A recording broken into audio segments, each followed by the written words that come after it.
The Democratic Republic of Congo is said to be the most dangerous place on earth to be a woman. Over recent years, hundreds of thousands of women and girls have been raped, enslaved, and tortured as part of an intense fighting about ethnicity, power, and money. I will leave it to our honoree to testify to what he has seen and why rape has become a weapon of war. It is my distinct honor to tell you a bit about this compassionate and courageous man. Dr. Denis Mukwege is a gynecologist who founded Panzi Hospital in Eastern Congo 14 years ago to provide medical care to women during their pregnancies. Dr. Mukwege and his staff were quickly confronted, however, with a dire health emergency, an epidemic of violence. Hundreds upon hundreds of women coming to the hospital with devastating internal injuries after being raped, gang raped, and held as sex slaves for long periods. He is now a leading authority in a very grim specialty, treating women who have been raped repeatedly.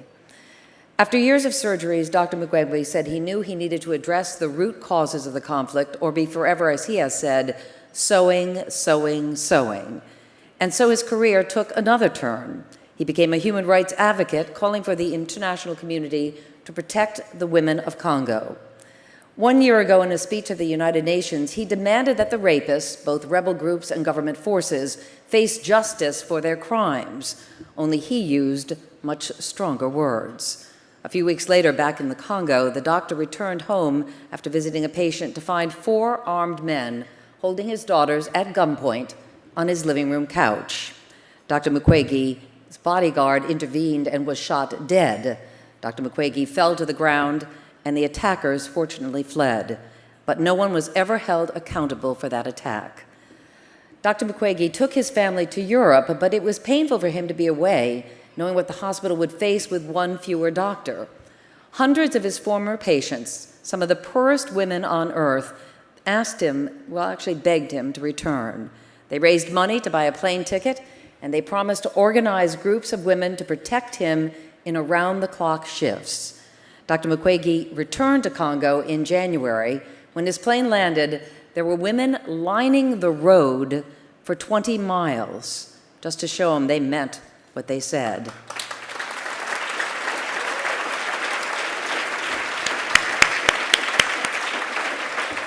Dr. Mukwege has resumed his work and has more protection, but his safety is by no means assured because he refuses to be silent about what Congo's women face and what must be done to stop it. Here is a video about Dr. Denis Mukwege.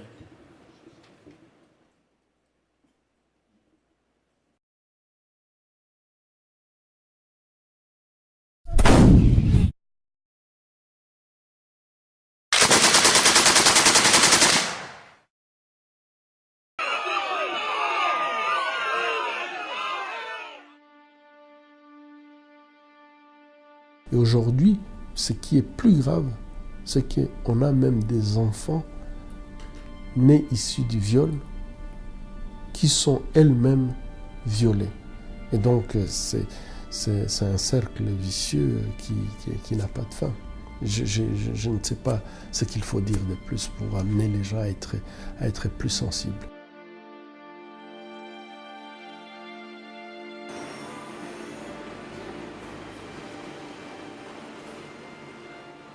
So why do you think that sexual violence has become the weapon of choice?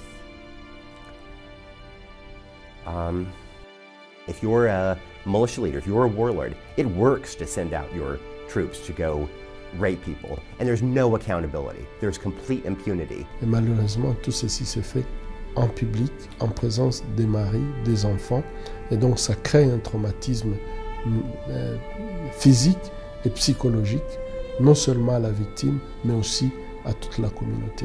It's an effort by militias to do a few things. It's a very effective way to terrorize communities, to drive people out.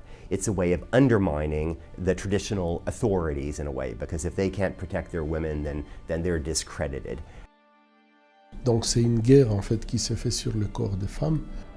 You see Dr. Mukwege interacting with his patients and asking them about symptoms and how they're recovering, and he looks like just one more extraordinarily compassionate doctor in a field hospital somewhere. Au niveau de l'hôpital de Panzi, ce que nous essayons de faire par rapport à cette tragédie, c'est que les femmes viennent nous voir pour le problème physique. If all that he did was run a hospital like Panzi Hospital in a place that is so underserved, that would be an extraordinary achievement. But he's also become a campaigner at the international level for peace, for women's rights in Congo. And in particular, he spoke at the United Nations and called for an end to the impunity that has reigned so long there. I think, and I think a lot of people think, that that was what led somebody to try to mount an assassination against him.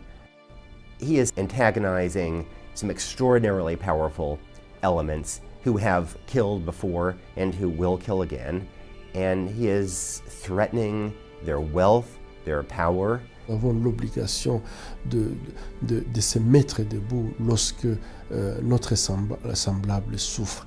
One of the things I find so frustrating is that the bad guys are listening and paying attention to Dr. Mukwege, and we in the public and the good guys aren't so much. Il y a un espoir qui commence à naître puisque il y a quelques années, on ne voulait même pas en parler. En fait, c'était comme un sujet tabou. Now, maybe the most elemental thing we can do is simply elevate Eastern Congo on the global agenda. One reason why the killings continue and the rapes continue is that there is impunity, and because no one is really paying attention.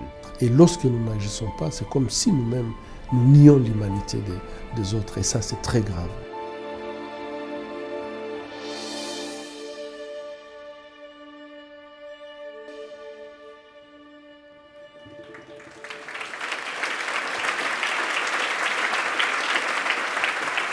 It is now my great honor to present Dr. Denis Mukwege of the Democratic Republic of Congo with the 2013 Human Rights First Award.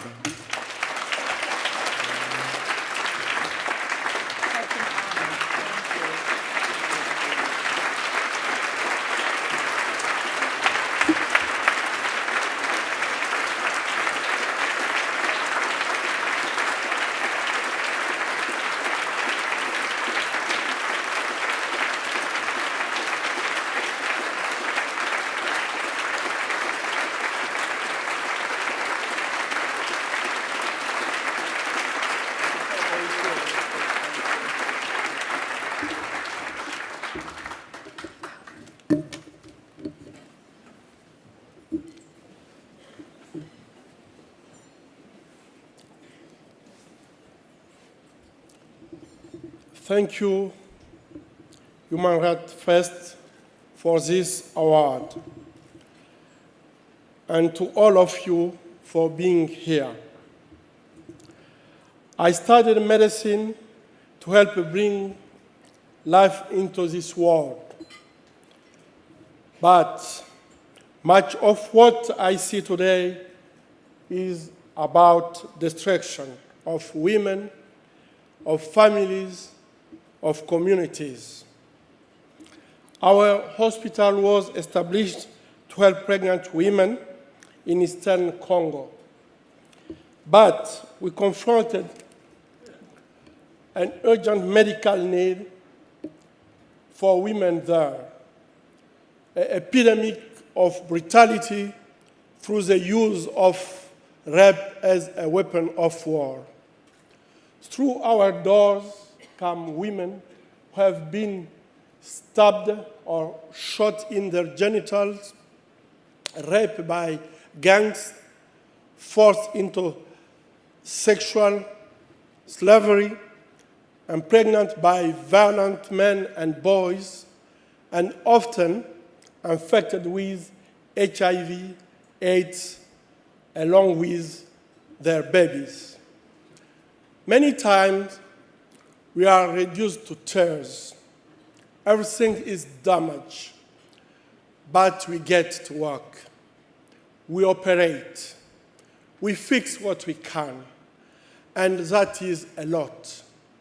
But despite our efforts, Some of our patients will never again be able to control their bodily functions, and many will never be able to conceive.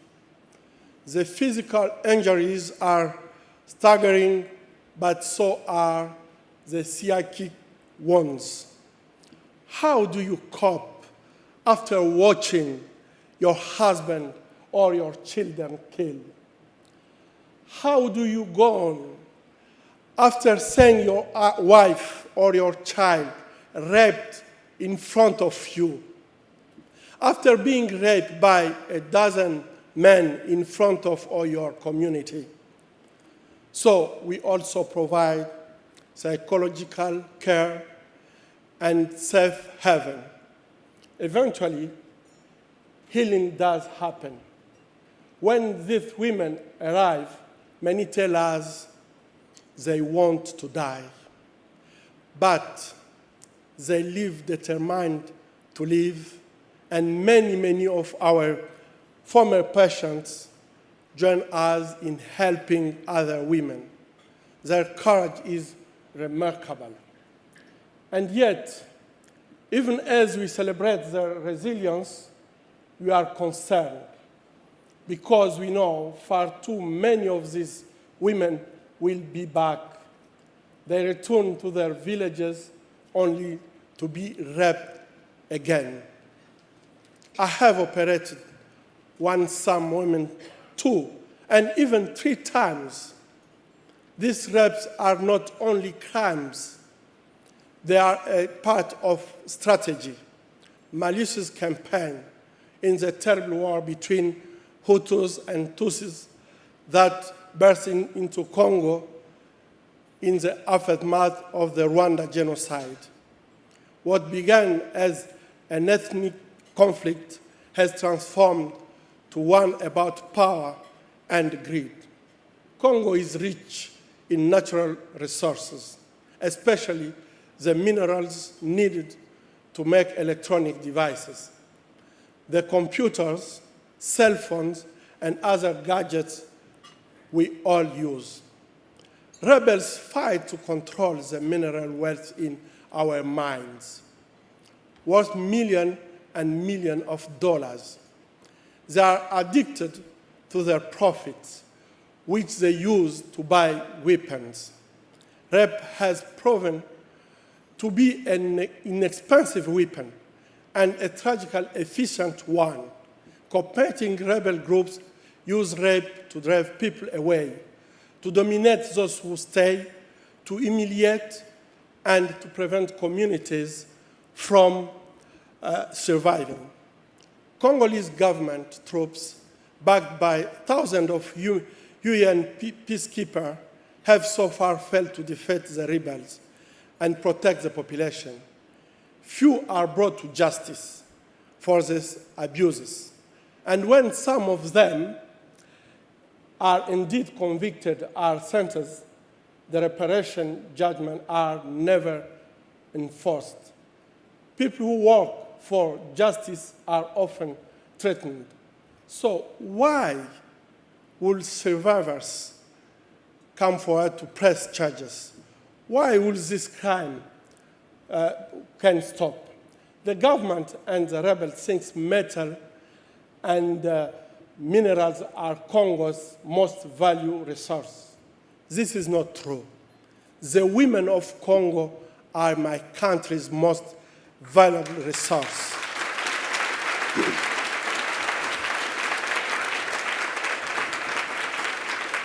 And this resource is being tragically, brutally decimated.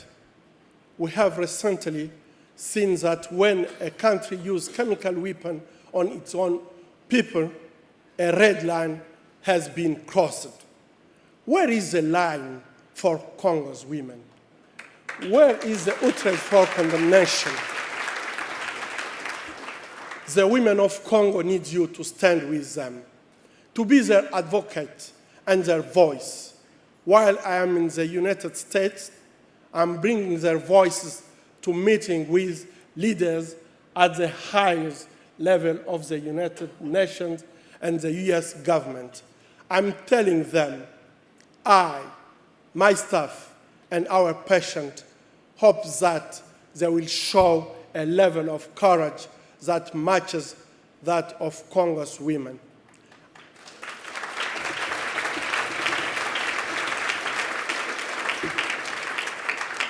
I dedicate this award to them, and I urge you to join me in being a voice for them.